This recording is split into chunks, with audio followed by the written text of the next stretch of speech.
Good afternoon. This is Media Center Ukraine Odessa. We continue for today. Our current guest is with us online. This is Maria Kucherenko, analyst at the Povernys Zhyvym Comeback Allow Foundation. We are going to discuss consequences of the so-called Yevhen Prigozhin's mutiny and of the private military company Wagner. I don't think that we can call it private because Putin has announced that it was financed by the Russia's government. Good afternoon, Maria.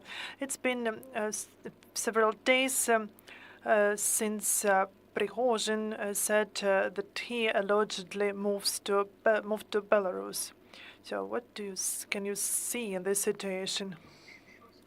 We cannot sure that something physically happened between Rostov and Moscow because the stories that the columns reach the Rostov Oblast, it has not been proved officially.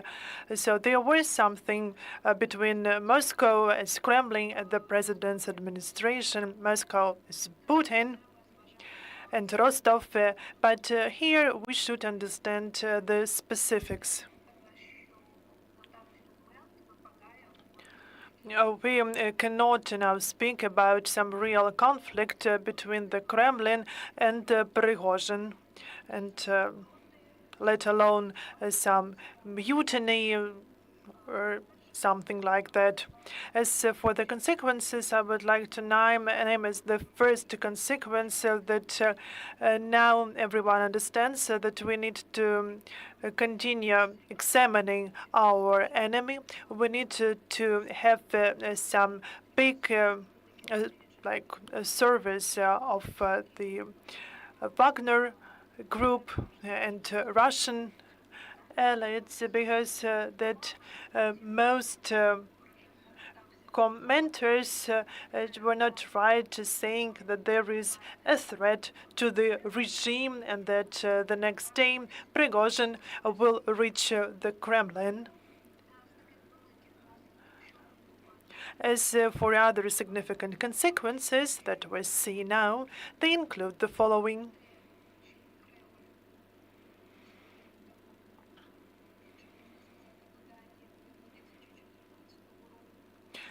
There was the Kremlin is still strong as it was in 2014 when it comes to information operations and different fakes and an attempt to make their enemies, including Ukraine, the Western countries, in terms of disinformation of the situation and what the Kremlin wants to provide to us as for the conclusions.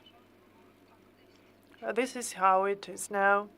And the third consequence, we can see that we cannot speak about any privacy of this company. This is not an individual company. This is the group company Wagner. That's why I will call it a group, because these are not only thugs, mercenaries which are present on the occupied territories of Ukraine.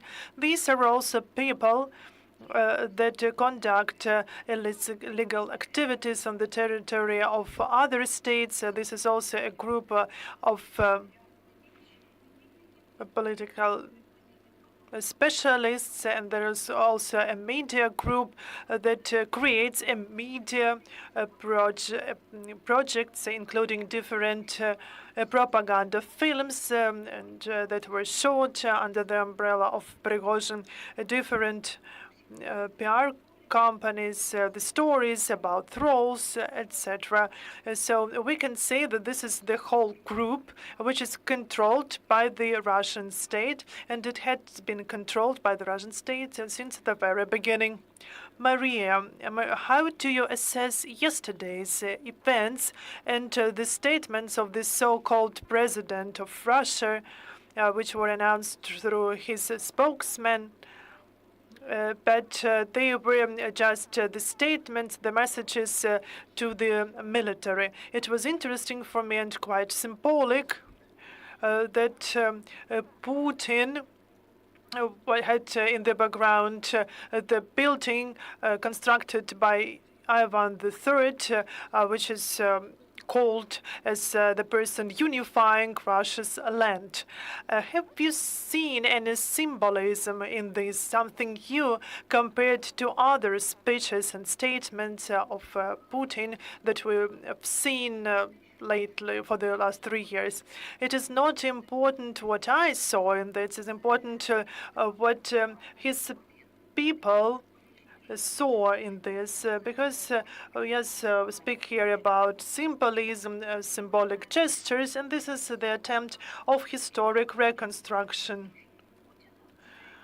We know that the whole ideology of the Putin's regime is a play in a reconstruction.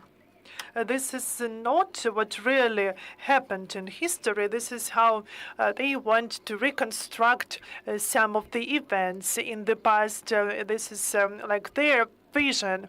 And in both statements, we could see a kind of the high-level reconstruction, because in his first speech he tried to say that he wants to reconstruct 1917, because he appealed that the Russian people made their conclusions and learned lessons as of 1917, and the Putin, as a leader, he made people to understand that mutiny and civil war is not a method, and the mechanics of these statements had this reconstruction as the baseline. The statement, the message to the military law enforcement, it is a classic story about punishing those who are guilty and awarding those who are not guilty. But for such symbolic component, there is one more element to demonstrate that despite the fact that Yevhen Prigozhin was not punished as it was expected from Putin,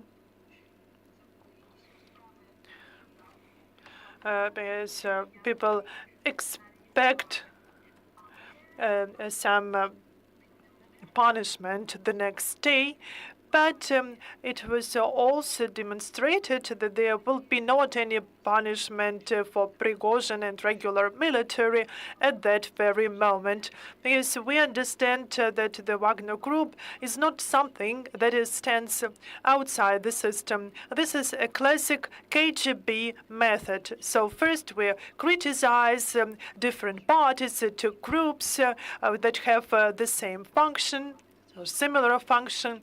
We just encourage competitiveness between these groups, and then we just show that these are more or less individual groups, and none of them has any preferences of Putin.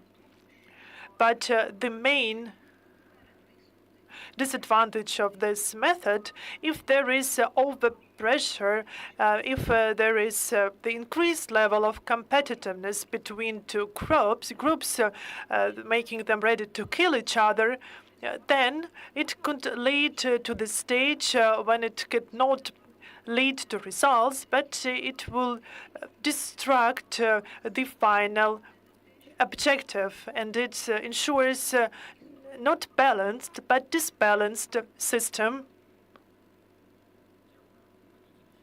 Thank you. I've just received a question from a journalist watching our briefing online. The question is as follows.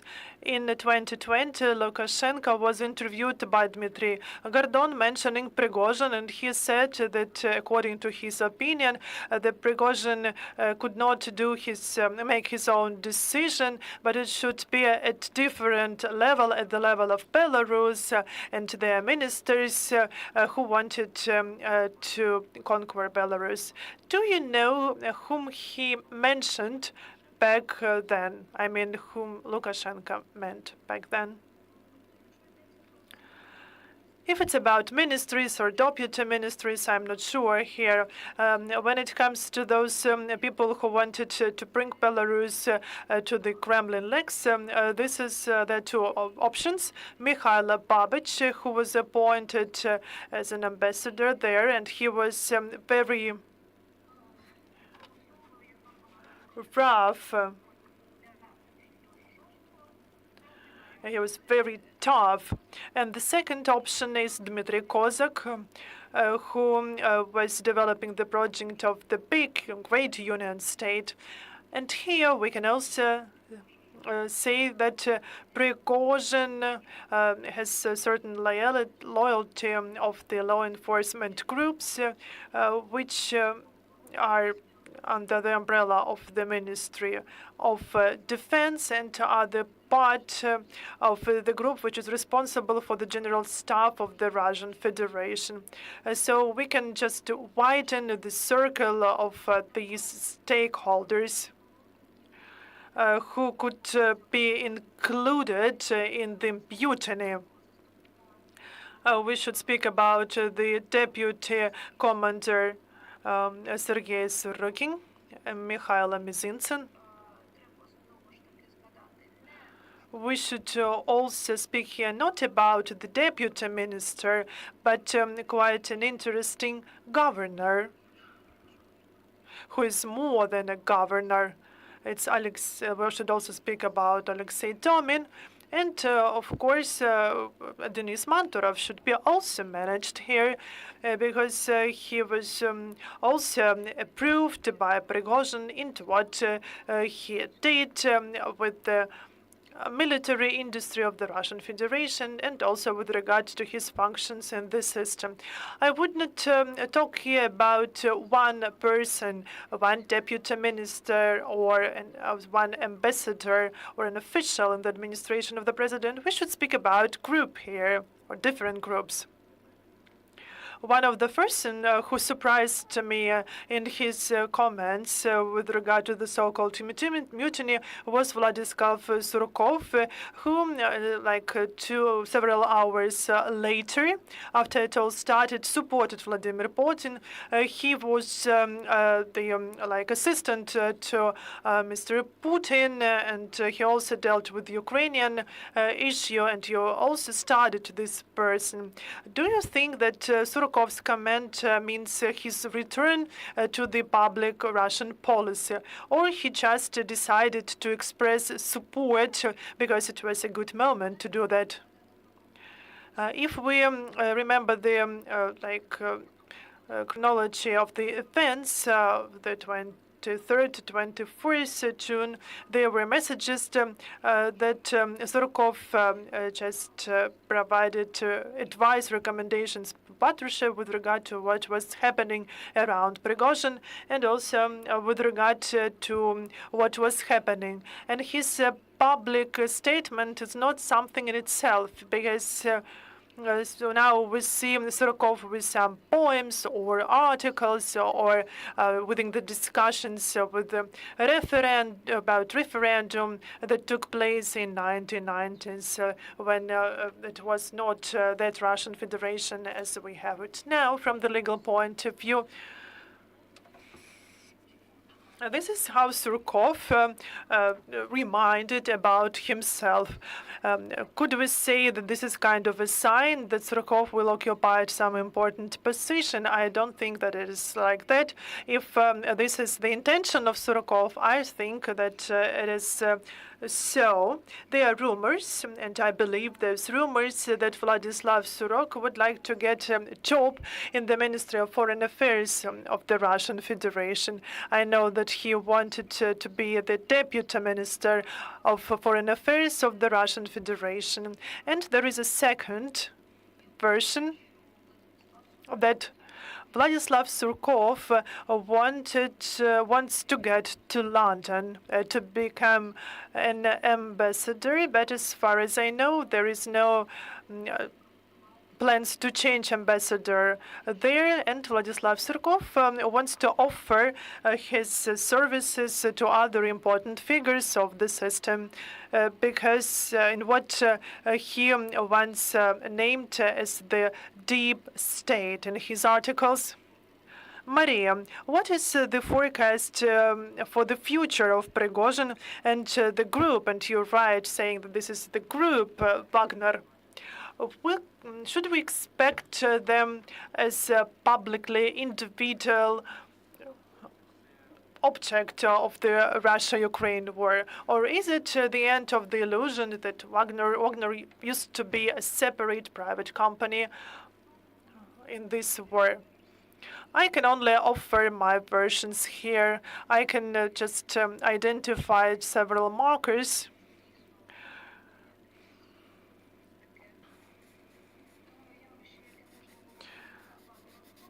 that would show that we should expect some destruction of this group, or transformation of the group. And actually in Russia they love the word transformation when it comes to the processes around the war and other processes which are related to the war. Well then, the first marker, this is the presence of Wagner in in African countries and in other countries where they used to be there.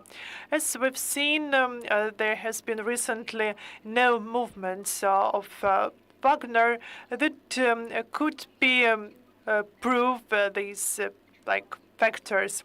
Yesterday, there was the information that commanders of Wagner, and they were named like that, that they were arrested in Syria, but I have not received any confirmation of this information.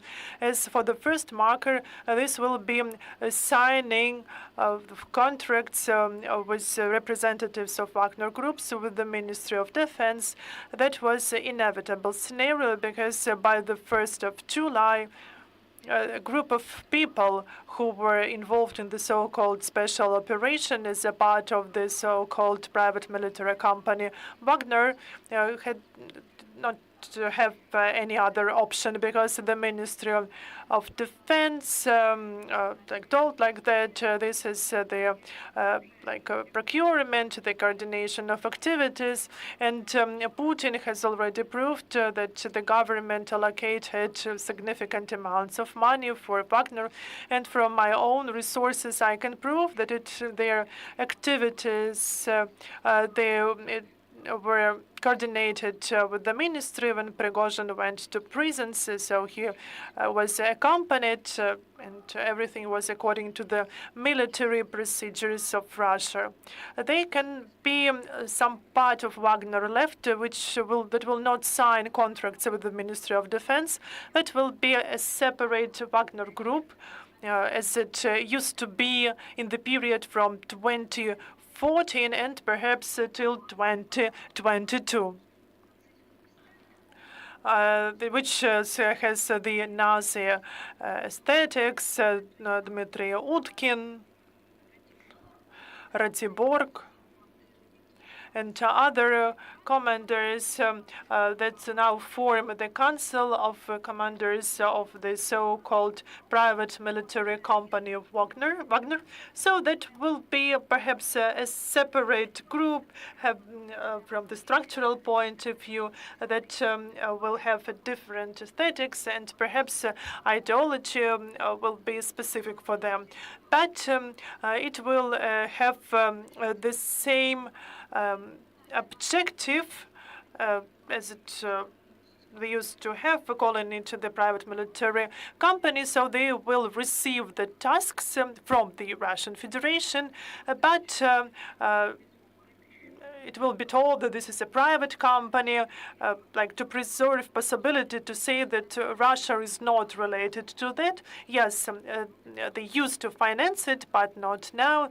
And in 2019 or 2020, Putin said that so there are some business interests that they can have in different areas. And there is also the possibility of like dismantling, destruction of the group, but I don't think that this scenario is highly probable.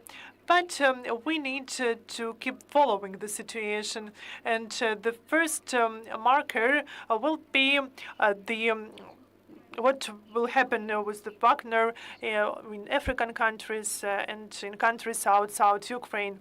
Thank you. Thank you very much for being with us today. Thank you for this briefing. And hopefully we'll be able to invite you again to us online or offline if you're in Odessa. Thank you very, very much. We'll continue monitoring the situation together. Thank you too.